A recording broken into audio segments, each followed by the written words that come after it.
Namaskar. Let us now continue with our module 3 on consumer behavior.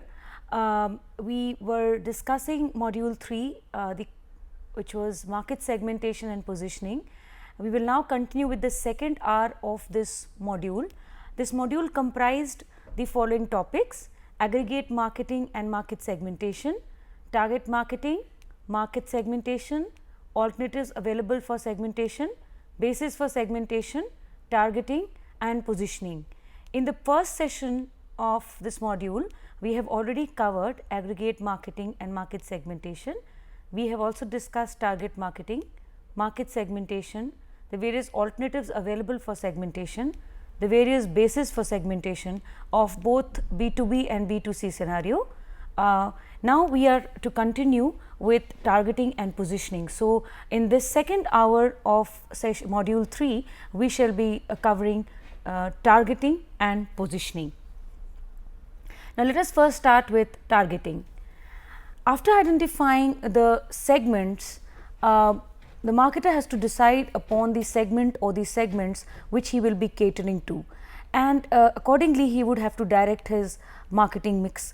So, he has to be very careful in selecting the various segment, a particular segment or a few of the segments which he will be catering to.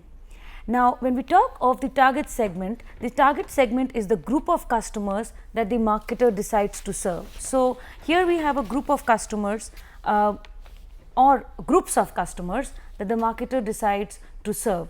Now, this particular group of customers or the groups of customers have certain similar needs, wants, preferences. They come with a similar background, and keeping in mind that because the people in the particular segment are homogeneous to each other, the marketer assumes that they would behave similarly in the marketplace, and so he comes up with a product or service offering, and with a blend, with a marketing mix, blend of marketing mix, and he targets the segment with his 4 P's or with his marketing program. Now, in order to choose a particular segment or a few of the segments, the marketer has to decide on the viability of the segment. While he is doing that, he also has to look into the very fact that he must be able to cater into these segments, the needs of these segments effectively and efficiently. In order to be doing so, he has to go through this process of market targeting or targeting the appropriate segment with an appropriate marketing mix. So, a marketer would choose a particular segment that is number 1 viable, and that number 2 something which he can cater to effectively and efficiently. So, there are 2 issues which gain focus. One is with respect to the viability of the segment, and 2 is with respect to evaluating and selecting the target market. So, when we speak about targeting as one of the composites or one of the constituents of STP, the marketer has to very carefully analyze 2 issues. One is which of the segments is most viable. Number 2, he has to evaluate and select that particular segmentation, that particular segment which he thinks will be the most viable. So, the 2 issues which are to be discussed are with respect to the viability of the segment, and here we will be speaking about the various criteria which make a particular segment viable. And the second thing which we need to speak of is evaluating and selecting a particular target market. Now, let us speak about the first issue or the viability of the segment. In order to be viable, a particular segment has to be strong on 5 criteria. It should be measurable, it should be substantial, it should be actionable, it should be differentiable, and it should be accessible. So, any or more of these segments which fall high or score high on any or all of these criteria would be regarded as viable segments. Now, let us explain one by one what do we mean by measurability or substantiability or distinctiveness or actionability or accessibility of the segment. So, let us first start with the measurability of a segment. When we talk about a segment being measurable, it means that it should be measurable in terms of total size, it should be measurable in terms of total potential, demand, sales potential, market growth rate, purchasing power, and demographic, geographic and psychographic characteristics. So, it must be very clearly measurable, one in terms of its current size and demand and sales potential, also in terms of the potential or the future in terms of sales potential or increasing demand or decreasing demand or growth of the market, as well as it should be able to measure the demographic, geographic and psychographic characteristics of the segment. Why is it important for him to be able to understand the demographic, geographic and psychographic characteristics? Because it is when we study these characteristics and when we use it against a backdrop of the total market size and the total market potential, we will get to have an idea about the forecast or the market forecast. So, current demand, current market growth, current market size is one issue. The other issue is also to be able to forecast the future. So, in order to be able to forecast the future, it is very essential that you are able to measure the demographic, geographic and psychographic characteristics of the segment, and against a backdrop of the current growth, the current size of the market, the current demand and the current potential, you basically speak of assessing the future in terms of future market growth rate, future market demand and future sales potential. The second criteria for assessing the viability of a segment is that it should be substantial. Any or all of the segment or segments that a marketer chooses to serve should be of sufficient size so as to be able to generate profits, so as to be able to generate sales, so as to be able to generate revenue for the company. It should also have a potential for growth, because we are not just going to be concerned with the current demand or the current profit or the current sales and the current revenue, but we also want to assess the future. We also want to see what is going to happen in the future. So, it is very important that we also discuss or we have an idea about the potential growth. The third criteria which we use to assess the viability of a segment is in terms of accessibility. A particular segment must be accessible. It should be easily reachable by the marketer. It should be something which is easy for him to penetrate. Now, here when we talk about reachability, and we are speaking basically about issues with respect to location, geographical distance, or we could also see this issue, study this issue against a larger backdrop in terms of the legal requirements or the various trade rules with respect to trade entry and exit, or with respect to the regulations, regulatory norms. So, the segment should be such that it should be easily be able to enter by the marketer. There should not be any form of a restriction either with the government or with the law or by the society which prevents him to enter that particular segment. We also speak about the accessibility in terms of a marketer being able to penetrate. When we see that a particular segment is already has a number of players, each of which is strong, each of which has its own market share, each of which has its own set of loyal customers, then it may not be very viable for another player or another marketer to enter the segment, because he will have to break into the segment, which may not always be very easy. So, the marketer has to assess the viability of a segment from the point of view of both accessibility in terms of reach, in terms of geographical distance, as well as trade exit and entry and exit rules and regulations, as well as if to understand it in terms of market dynamics, whether it would be easy to enter a segment or easy to penetrate, or it's going to be difficult for him to enter. In any case, the marketer must be able to deliver the product or service offering into the particular segment and must be able to operate successfully therein. So, it's very important that accessibility is used as a criteria for assessing the viability of a segment. The next criteria which we use to assess the viability of a segment is differentiability or distinctiveness. One segment should be easily differentiable from the other. It should be very distinct from others, and people who with therein should react differently from other segments towards the marketing program or towards the marketing mix program.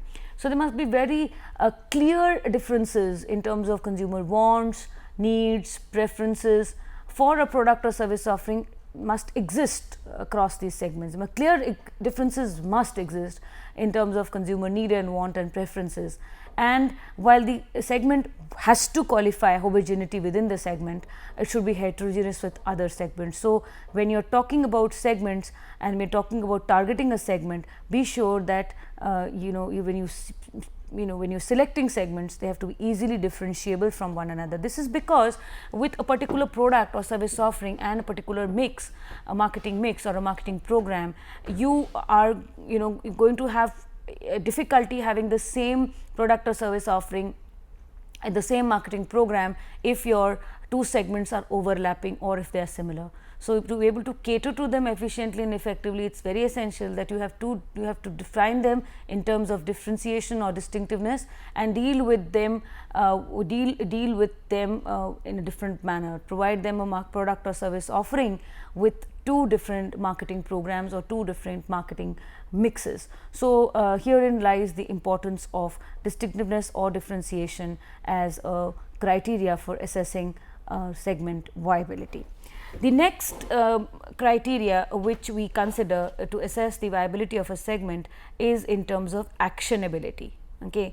So, when we are assessing viability, we should be very careful to understand that it must be possible for a marketer to design a marketing program directed towards a segment and serve it effectively and efficiently. So, he must be able to react to the need, to the wants of the people, to the preferences of the people with an appropriate marketing mix.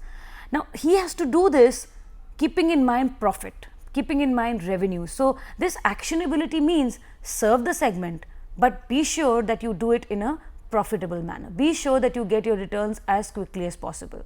You may speak of a segment which is a niche. It may be actionable, but you may take a lot of time before you actually are able to get back your returns if you price your products moderately. So, you will have to be very careful that because you are serving a very small segment, you have to price yourself premium so that you get your returns as quickly as possible and you start getting earning your profits as quickly as possible. So, whatever you must, and then this particular niche should be ready to pay that amount of money.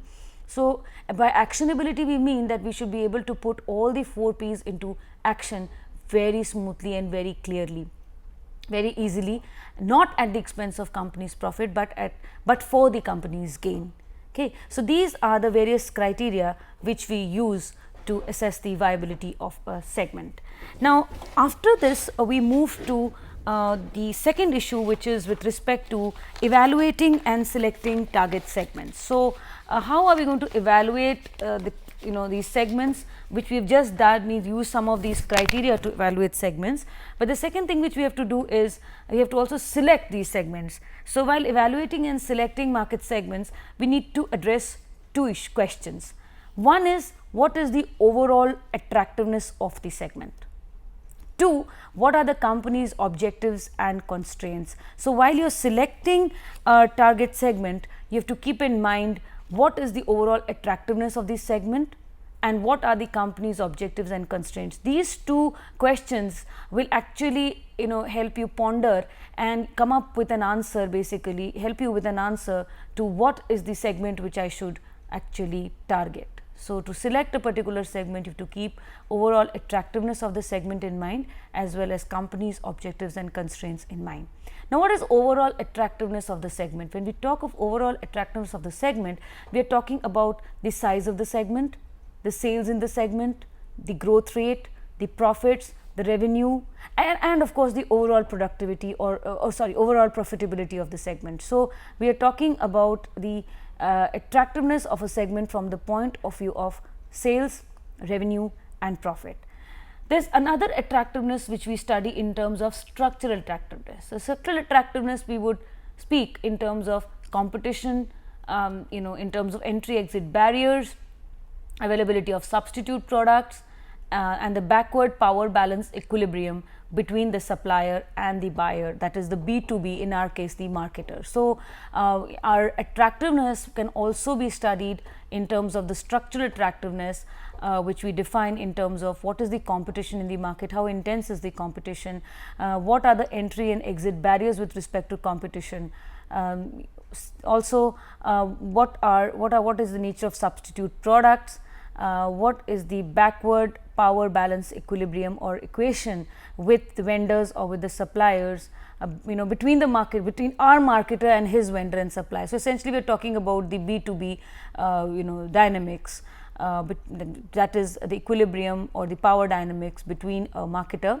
and his vendor. So, that will basically, all of this will give you an idea about the overall attractiveness of the segment. So, when we speak about overall attractiveness, we are talking of the size of the segment, the sales, the profits, the revenues, the growth and the overall profitability, as well as we are speaking about the structural attractiveness in terms of the competition as well as power dynamics with the vendor. So, all of this gives us an idea about the overall attractiveness of a segment. The second thing which we speak of is the company's objectives and constraints. Every company has certain objectives. It's got its corporate objectives, it's got its SBU objectives, those get broken down into functional objectives, and of course, we as marketers are concerned with the marketing objectives. But we also operate under certain constraints. These constraints may be physical constraints, maybe financial constraints, or maybe with respect to time. So, keeping in mind the our objectives and keeping in mind the kind of constraints we face in terms of time, in terms of physical finance, and in terms of physical dimensions, we actually have to think about you have to keeping all these in mind, we have to think about which of these segments we should choose. We should think about our core competencies, we should think about our competitive advantage to grow in a particular segment. Every company has its strengths. It could have a better hold on its resources, it could have a better skills in terms of its manpower, it could have better competencies. Overall, it could be a very strong company from within, but then it has its own physical, financial and time constraints. So, we have to assess the company's strengths, its weaknesses in terms of physical, financial and time constraints.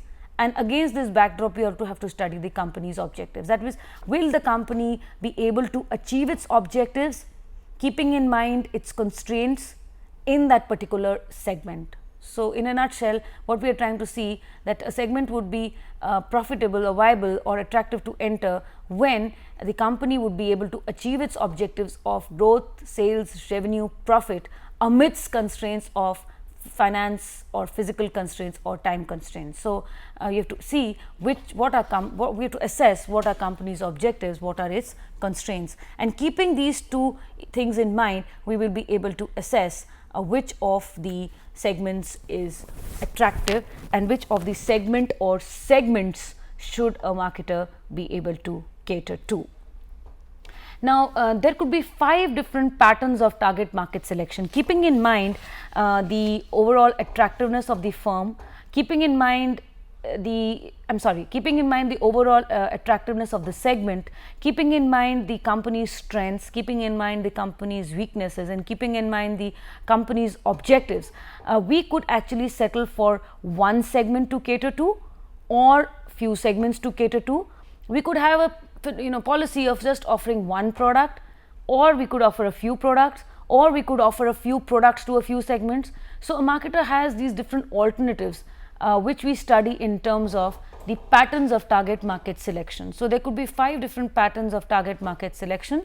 We speak of single segment concentration, we speak of selective specialization or multiple segment, there could be product specialization, market specialization or full market coverage. So, we could see this, we will discuss this subsequently, but and we will do this with the help of an illustration.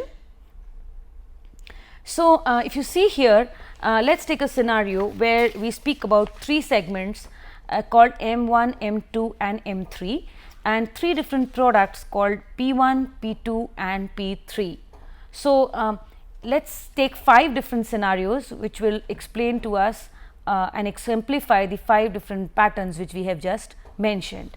Let us take a company which decides to cater to M1 or segment M1 or market 1 with a product called P2. Okay. Now, in this case, when the marketer offers just one product to one segment, we call it a single segment concentration. So, the marketer decides to cater to a single segment only. Okay. Also called concentrated marketing, the marketer will understand the needs and wants of this particular segment and will focus on the needs and wants of this particular segment only. So, the focus here is one segment only. We also call it focused or niche marketing or concentrated marketing. Now, example could be, we could have an example here of Rolex watches. Okay, the kind of watches, the product is offered to a segment which is a premium segment, and so you have M1, you have P2 for M1, or you have a product for segment, one particular segment. Now, what are the advantages of a single segment concentration? It leads to lower costs of production, distribution and promotion. Okay, because you are producing in mass scale for that niche, the costs of production are lowered.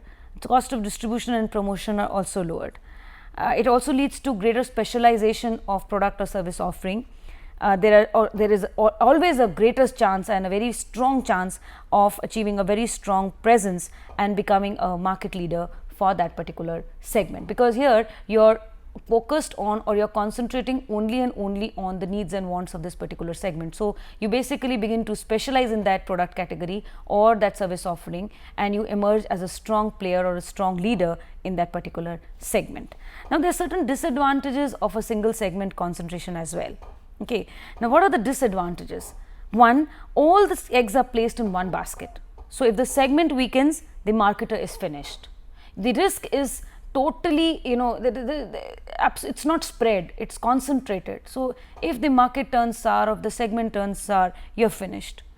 Also, a small change in segment needs, wants and preferences can create a problem. As a marketer, you will have to react immediately, you will have to be very dynamic, you will have to be very flexible, because you are concentrating only on the needs and wants of a particular segment. So, the moment the needs, wants, preferences of this segment change, you will have to immediately bring about a change in your product or service offering. So, also segment preferences change over time, and so here the marketer will have to immediately adapt to suit the needs and wants of that particular segment. Also, another problem which we find with this kind of a pattern is that the firm gets entrenched in serving a particular segment only. Once entrenched, there is a great difficulty if it wants to diversify or expand into other segments. It has already positioned itself in a manner that it's going to cater to one segment only. So, when it all thinks about offering its product or service to other segments, there is going to be a problem of acceptance. Okay, or in case if he is accepted, his brand value may get diluted. So, that is again a problem which is there with single segment concentration. The second pattern which we speak of is selective specialization or multi-segment. In selective specialization or multi-segment, if you see here, the marketer offers to product 1 to M3, product 2 to M1 and product 3 to M2. In other words, for segment M3 he has product 1, for segment M2 he has product 3, and for segment M1 he has product 2. So, for the different kinds of segments he's actually targeting 3 segments with 3 different products. For each of the segments he's got a different product to offer. So, in selective specialization, basically the marketer caters to two or a few segments with different marketing mixes, with different products at different prices, at sold differently and promoted differently. So, it offers varied product and service offerings with distinct marketing mixes to the various segments. Examples could be, say Maruti cars, or it could be soaps and detergents from Procter & Gamble, or you could also have, as an example, the Tata group of hotels, where they have different, the Tata, the Taj group vis-a-vis the Ginger. So, here we have different kinds of soaps and detergents from Procter & Gamble, or you have different cars, be it K10 or be it the Swift, or be it the different models, the Swift Desire or the SX4. So, you have different cars for different segments, or you have different soaps for different segments, or you have different hotels for different segments. So, what we see here is a different product or service offering with a different mix for each of the different segments. Now, we have their advantages and disadvantages as well. Advantages are that when the marketer caters to different segments, he can expand, he can achieve economies of scale and operation, and also gain out of existing synergies between production or operations and marketing functions. So, what happens is, because he is dealing with products, different kinds of products, and for different kinds of segments, he is able to cash upon his brand value. He is able to cash upon synergies with respect to production, with respect to operations, with respect to a marketing function. In operations and marketing, for example, he can earn synergies with respect to transportation or distribution channels, warehousing. So, also people are the brand gains more importance, it gains focus, and acceptance of the people or segments for these brands becomes very easy. Also, chances of risk or failing totally are minimized as it diversifies coverage. The marketer is going to cater to different segments with different products. So, his market coverage is very broad, it is very extensive, and this minimizes his risk which was present with respect to a single segment concentration. So, these are the advantages with respect to selective specialization. However, selective specialization also has its disadvantages. The marketer who caters to more than one segment faces a different kind of an environment for each of these segments. He faces different kinds of complexities, different kinds of dynamism in the environment.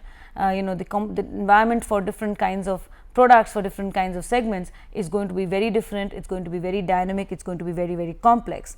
So, the marketer has to be very strong in terms of market research. He has to be able to identify customer needs, wants, preferences across the segments, and he has to immediately act upon adapting his product or service offerings as and when the segment wants. So, he should also be able to manage his positioning strategy for the different products and or brands in the different market segments. So, there is tremendous amount of work that a marketer will have to do when he goes in for selective specialization. He has to be very proactive in his approach to meet the changing needs and wants, not of one segment, but of many segments, and then he will have to bring about changes in his product and marketing mix for not one product, but for a number of products. Also, he will have to be very strong, very proactive in knowing what is happening in the market for different kinds of products, and market in terms of the competition, in terms of market growth rate, in terms of overall attractiveness of the market. So, he has to be very, very careful, and the task for him is very complex and cumbersome. The third kind of alternative for target market selection is in terms of product specialization.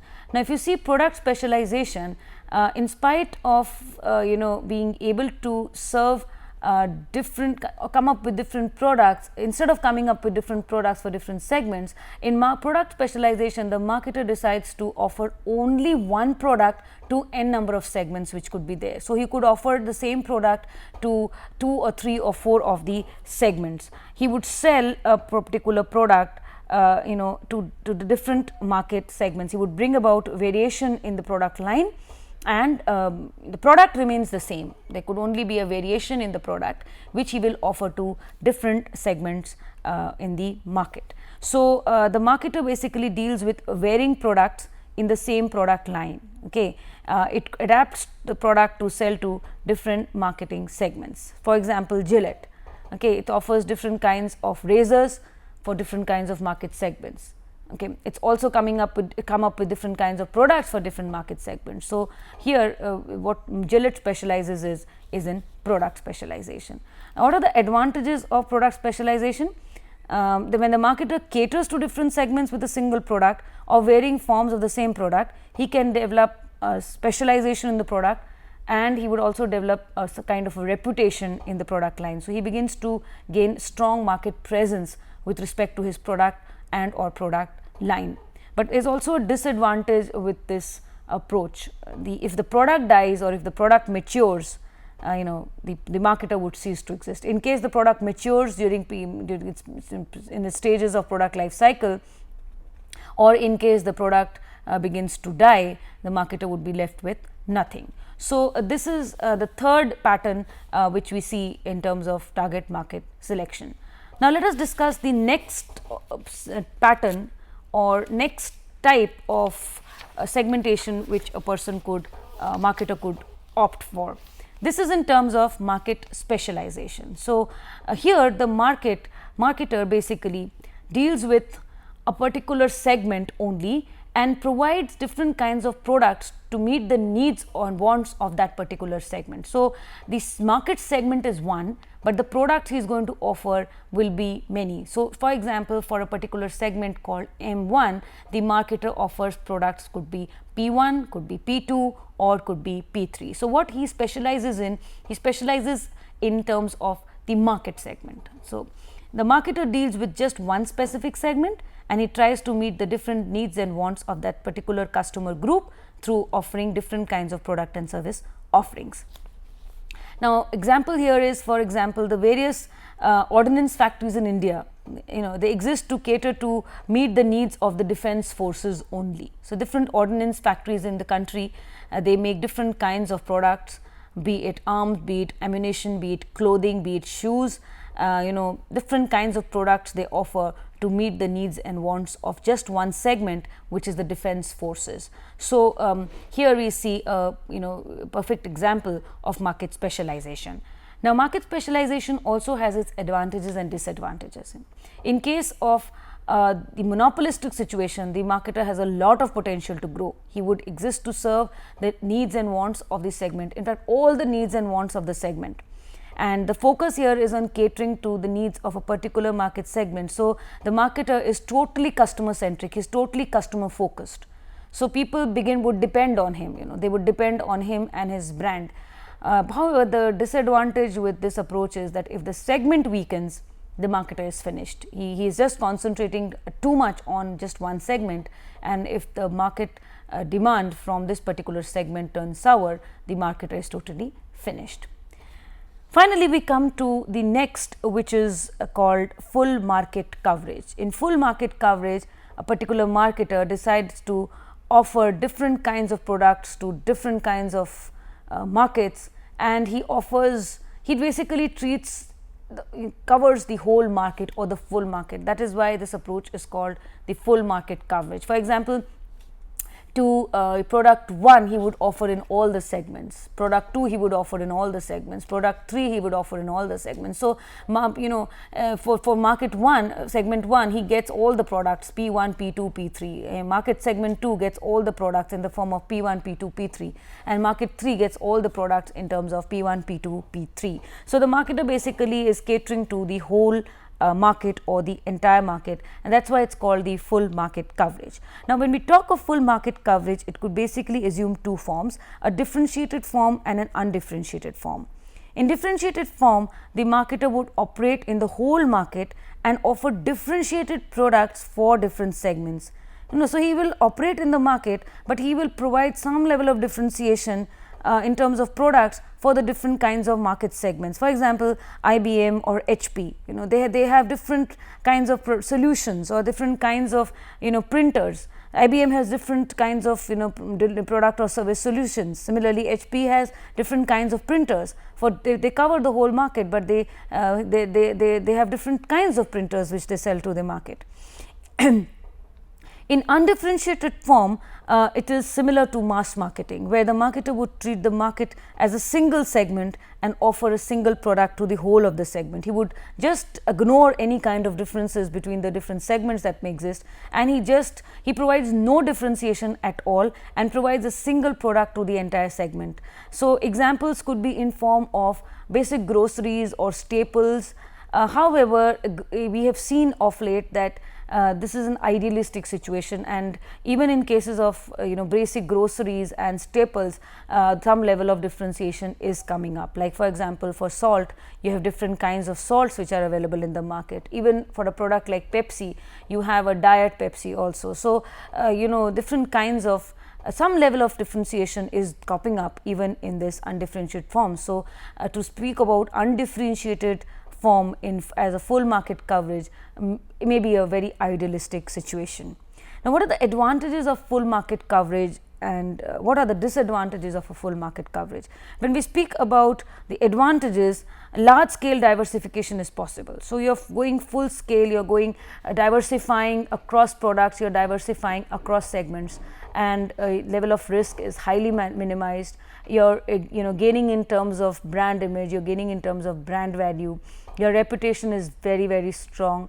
So, in this way you are known in the market, you're known as a as a brand, you are aware amongst people, you are known, you are very popular.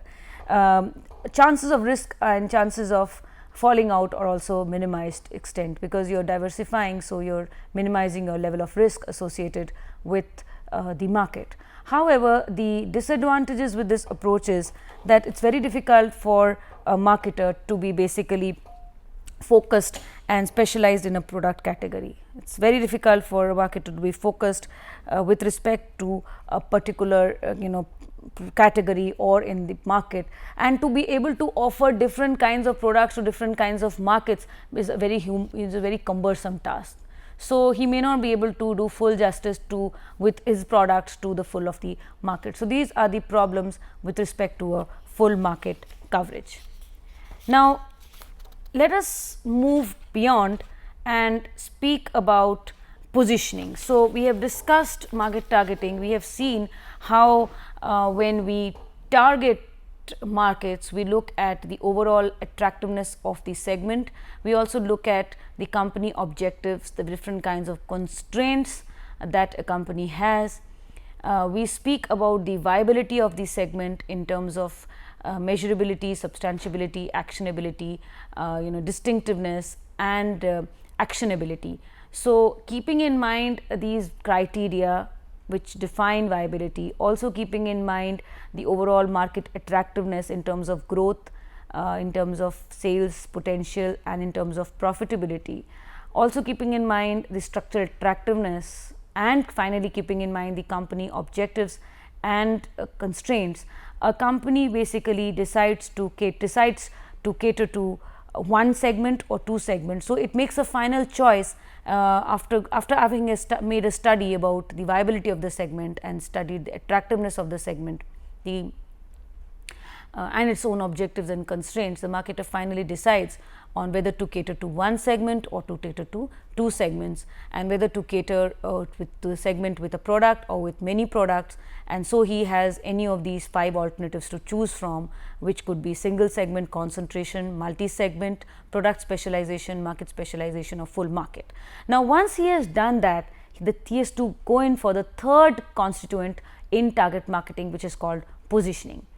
He has to be able to create in the minds of the consumer an image about the product or service offering, such that the consumer is able to identify his need or his want with that particular product or service offering, and then a consumer is able to understand, yes, the product is for me or the product is not for me. So, the marketer has to put in a lot of effort to position his product, because we have to understand here that it's not important for a marketer to choose value or create value or deliver value, but it's also important for him to communicate value. He has to be able to communicate to the market what he is, what is his product or service about, what is he as a brand, what is his brand, what does his product or service have, why is it better than the others, what is so unique about it, and then he has to also make it very clear to the segment that yes, this is for you or this is not for you. So, this is done by him through this particular act called positioning. So, let us talk something about positioning now. So, after deciding upon the various targets that a particular marketer is going to deal to, different kinds of segments that he is going to cater to, the marketer needs to position his product or service offering. We define positioning as an act of designing the product and service offering of a company in the minds of the customer, so that 1. The customer can relate the product or service offering to his need or want. 2. The marketer can create a distinct image for himself. 3. The consumer can perceive a brand's characteristics relative to those of competitive offerings. So, 1, he has to tell the customer that this is how you can relate your product or service offering to your need or want. 2, he must be able to say how different I am from the others. 3, he has to focus on characteristics, he has to focus upon features or benefits or attributes which give him an edge over others or which differentiate himself from other competitive offerings. So, this is what a marketer has to do when he is actually into the act of positioning. It is basically the task of creating an image in the minds of the consumer, trying to create an image of the product or service offering in the mind of the consumer. So, what does he have to do? First, he has to relate the product or service offering, or can say his brand, to the need and want of the customer. 2, he has to create a distinct place or distinct image for himself. 3, he has to speak about features, he has to speak about attributes, or he has to speak about benefits which give him a competitive edge over others. So, this entire process of trying to create an image about the product or service offering in the minds of the target segment or target segments is called positioning. So, let us see how marketers position their product and service offerings. Now, product or service offerings may be positioned on the basis of the attributes or the features that they possess. For example, Johnson & Johnson positions itself as a company that provides baby care products, or Dove positions itself as a skin care soap, it's a soap with a moisturizer, or Amul positions itself as the taste of India, okay, and it exemplifies or tries to show how strong the cooperative movement has been, or how strong India is, and how good the taste of India is. So, that is how Amul positions itself. We have Tata Tea, which positions itself in terms of Jagore, or it is trying to create public awareness, could be in terms of social issues or could be in terms of corruption. So, all of these we say have positioned themselves in some form or the other, either in terms of the segment they relate to, or in terms of the benefit that they provide, or in terms of some kind of identity that they have of their own. So, when we are choosing a particular criteria or to position ourselves, it should be the marketer should choose them with utmost care. So, a marketer should choose his positioning parameters very carefully. They should be important.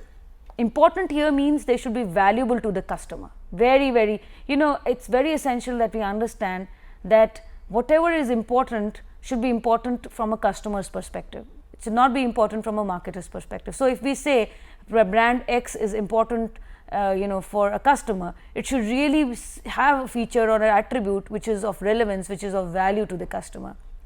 So, you have to basically see that whatever you choose as a parameter is something which is important, which is something which is valuable. It should also be something which is distinctive, it should be something which is viable, it should be something which is feasible, which is distinctive, which is superior. So, let us see and let us discuss with a few examples how we can put these parameters into. So, we will discuss this a little later, but before that let us see what are the various issues which we have with respect to positioning.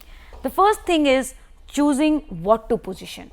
Okay, so, when you decide to position your product or your service offering, it is important for you to decide what are you going to position. Okay, is it going to be with respect to the product, the service, the brand, the 4 Ps, the company's image or the company's reputation or the people. So, the criteria which you use to position yourself or to promote yourself could relate to the product or service offering, the brand, the 4 P's, the company, the reputation of the company, the image of the company, and the people who work therein. As a strategy, positioning can be based on perceived benefits, characteristics or image. It could be based on competition, or it could be based on both benefits, characteristics or image as well as competition. So, when we talk about positioning, we have 3 alternatives. 1, position yourself on benefits, characteristics and image. 2, position yourself against the competitor, and 3, position yourself on both 1 and 2. So, you position yourself not only on the characteristics or the image or the feature or the attribute or the benefit that you provide, but also position yourself against the competitor. So, you could choose any or all of these options, and you could finally decide on whether you want to position yourself on a feature or attribute or a benefit or a characteristic, or you want to position yourself against competition, or you want to use both of these. So, let us see how product positioning may be done on various bases. It could be with respect to product attributes, like for example, LG Golden Eye. It positions itself in terms of its unique feature called the Golden Eye. Okay, so LG televisions, they have positioned themselves on this attribute or on this feature called Golden Eye, which is an auto contrast and brightness control mechanism in the television. So, when you switch on the TV, you don't need to adjust the contrast or the brightness, depending upon the light in the room. There is an auto contrast and brightness control mechanism which comes into play and automatically adjusts the color and the brightness in the picture quality. Second is, you could position yourselves on benefits or on problem solutions or on basic needs. For example, Pepsodent positions itself as a toothpaste that fights tooth decay. It's meant for a segment which is the child. It positions itself to meet the problem with respect to children and their teeth, which is tooth decay. So, it says it is a toothpaste which fights decay 12 hours. So, if you brush twice a day, you can be assured that your child would not suffer tooth decay. So, Pepsodent positions itself on a problem solution or on a benefit. Similarly, Close-Up positions itself for fresh breath, meant for a segment which is the youth, where social needs or need for affiliation is very high. This particular brand positions itself as a solution to problem for bad breath, or it actually prevents bad breath. It keeps your mouth fresh all the time. So, this is you could position yourself on benefits or problem solutions. You could also benefit a brand in terms of quality. For example, Sony positions itself in terms of picture quality or sound effects. Marketer could also position his products on the basis of the user or the segment which is supposed to be using that product. For example, Parker positions itself as a brand which is meant for the style icons, or for people with class, and they have Amitabh Bachchan endorsing their brand. Similarly, Reed and Taylor positions themselves as a brand for executives or for people with rich lifestyles. Johnson & Johnson positions itself as a brand for babies. So, product user could also be used as a parameter for brand positioning. Another criteria which you could use for positioning of your brand is product usage. Okay, Bernol positions itself as a burns cream, to be used as and when people get burnt. So, it's a perfect example of how you can position yourself on product usage. Marketers could also position their product on the specific use that a product can be put into. For example, greeting cards for every occasion. Archie's, Hallmark, they basically position themselves as a greeting card for every occasion. Services can also be used to position a particular brand, like Maruti, for example, says that it's got service stations all over the country. So whether you are, even if you are in a place like Leh and Ladakh, where you may not find anything anywhere, but you'll definitely find a Maruti service station. Some brands may also be able to position themselves on price. You have Subiksha Retail Mart, which says, "Isse sasta aur kahin nahi." ठीक है, so और से सस्ता और नहीं, which means that you won't find anything cheaper than this anywhere else. You could also position yourself on the distribution channel or on a dealer network.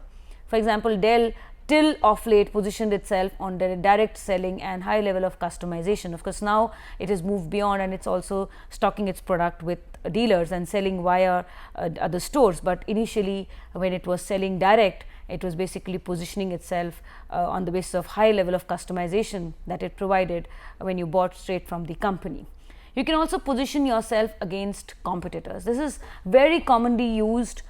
We have seen how Surf and Ariel have positioned themselves or against each other, or there is Dettol and Savlon which have positioned against each other, like Savlon says, "Savlon jalta nahi." Now, the next thing which we have to see is how many criteria do we use for positioning. Do we just use one criteria, which would be a unique selling proposition, or we use other few criteria in terms of features, attributes and benefits. Now, another thing which we have to understand here is what are the various qualities which what are the qualities which a criteria for positioning should possess. So, any criteria which you use for positioning should be important in terms of it should be value in the eyes of the customer. So, whatever you choose as a means for positioning should be something which is important to the customer, it should be value to the customer. So, second, it should be distinctive, it should be unique. So it should not be something which everybody gives you, even if it is something which every marketer provides, you should try and show how different you are or how better you are than the others. So here it is Savlon antiseptic which says that it is better than Dettol because it does not sting on the wound or it does not burn on the wound.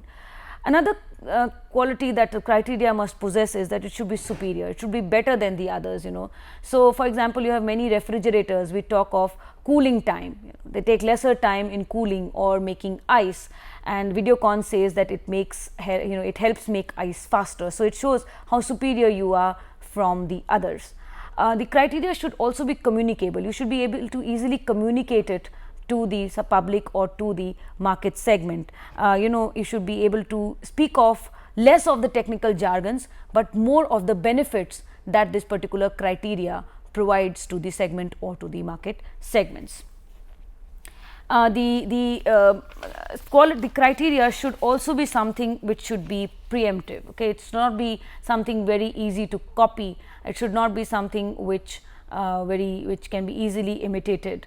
It should be affordable. Whatever feature you are going to provide, or whatever feature you are using as a means to position yourself, should be such. You should be able to put it into a form, and it should be something which should not be affordable. It should not be at your cost of production, or should not be at your expense of your profit. Okay, the segment must be willing to pay for that feature. You should be able to understand that do not use a particular feature to position yourself, a feature that is very hard to put into practice and would be would not be feasible in terms of cost or in terms of the price. So you have to feature a particular offering, communicate that particular feature which you think you would be able to put into practice, you will be able to give into form at a price which the segment will be willing to afford.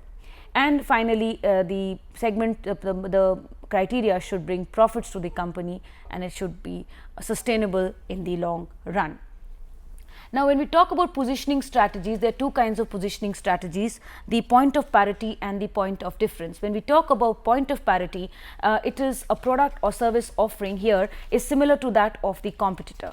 Okay, so the brand association which you are using to position yourself is not unique. It is shared by other competitive brands. For example, Complan, Milo, Bornvita, they are all positioned as they help children to grow.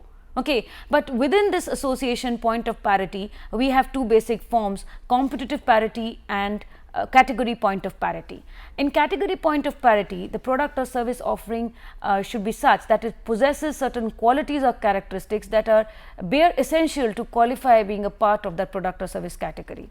Okay, so in order to be a part of the product or service category, you must possess these qualities. Example is all mouthwashes contain microbials, antimicrobials. Okay, they are also minty. So the competitive parity point, until and unless the mouthwash contains an antimicrobial, and until and unless it is minty, it would not qualify to be a part of the product category. So this is what shows the category point of parity. There is also something called the competitive point of parity, which means that they are developed to fight or balance out with the competitor's point of difference. For example, Listerine claims that it leaves you fresh after a rinse and prevents bad breath. Scope claims that it does not, it does the same, it also helps you keep fresh in your mouth, but it does in a milder way. So it's as mouthwashes, Listerine and Scope, they position themselves against each other. Scope tries to negate what Listerine is doing by saying that we do it better, we do it in a milder manner. Similarly, you have examples in the form of Savlon and Dettol, where Savlon says that it tries to balance out with the competitor's point of difference by saying that it does not sting when applied on a wound. Then you have point of difference. So you get the product or service offering in case of point of difference is unique. It's a USP or a unique selling proposition. So this USP leads to differentiation, and the product or service offering can be differentiated on the basis of product or service offering. It could be differentiated on the basis of people, image and public relations. For example, we just spoke about the auto color and contrast setting by LG Golden Eye. So when you want to position yourself, you could position yourself either in the form of point of parity, or you could position yourself on point of difference or point of disparity. With this, we come to a conclusion with the third module on market segmentation, position, targeting and positioning. But before we conclude, let us have a quick look at the questions.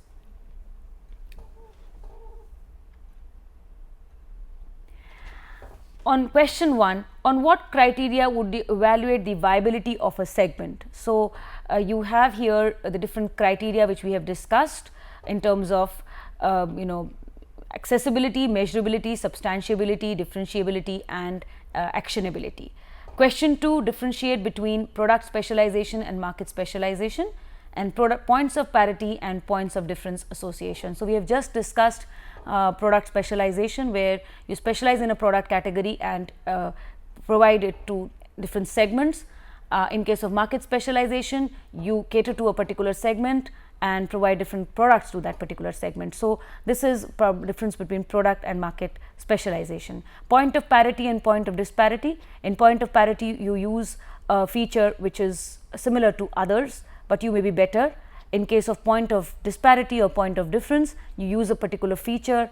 While positioning, you choose a feature where you are unique, where you are different, you have something which others do not have. The third question, what are the various patterns of target market selection? We just spoke about the single segment, the multi-segment, product specialization, market specialization and full coverage. Question 4, what is positioning? How can a marketer position his product or service offering? So it's positioning is the act of creating an image in the minds of the consumer about a product or service offering, and he can do it by focusing on a feature, attribute or a benefit, or against competition, or on a combination of both. Let us have a quiz. Section A, true false. When the marketer deals with varying products in the same product line and adapts the product to sell to several different market segments, it is called market segmentation. Well, this statement is a false statement. Okay. Second question, the marketer caters to two or different segments with different marketing mixes. This is called a selective specialization. This is a true statement. Question number 2, fill in the blanks. When a marketer deals with one specific segment only and tries to meet the many needs of the particular customer group, it is called dash specialization. It is called market specialization. Next fill in the blank. The product or service offering should possess certain qualities in order to qualify being a part of the product or service category. These are called dash points of parity. These are called category points of parity. And so, I am coming to short questions. Mention the criteria on which the viability of a segment depends. Mention any 4 qualities that a criteria for positioning should possess. Mention the 5 patterns of target market selection, and in the Indian context, give names of brands or companies positioned on attributes, competition and user. So, here are the answers with respect to this particular section. Okay. So, with this we come to an end of this session and we come to an end of module 3. Now, we shall be continuing with module 4 in the next sessions. Thank you.